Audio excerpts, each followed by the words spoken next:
Dubai news one में आप तमाम लोगों को वेलकम करते हैं। आज के दिन दुबई के अंदर इंतहाई अफसोसनाक हादसा पेश आया है, जिसके नतीजे में बहुत ही ज़्यादा ऐसे लोग हैं जो कि वफात पा चुके हैं। इसके पीछे क्या वजूहात हैं और दुबई हुकूमत की जानिब से एक बड़ी रिपोर्ट को भी जारी किया गया। इसी हवाले से आगे चल के मुकम्मल तर डिटेल्स आपको इसी शॉर्ट्स वीडियो के अंदर मिल जाएंगी।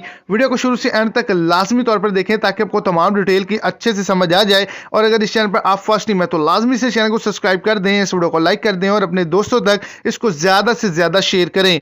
आज के दिन दुबई के अंदर एक ट्रैफिक हादसा हुआ है, जिसके अंदर पाकिस्तानी वर्कर हजरात की बड़ी जो बस है वो टकराई है एक ट्रक के अंदर, जिसके नतीजे में बहुत ही ज्यादा पाकिस्तानी इंडियन वर्कर हजरात जो हैं वो वफात पा चुके हैं। दुबई हुकूमत की जानिब से हर गैर मुल्की को 10-10 हज़ार दिरहम देने का ऐलान भी कर दिया गया है और इनकी लाशें जो हैं वो भी पाकिस्तान, इंडिया और उनके ममालिक के अंदर भेज दी गई हैं।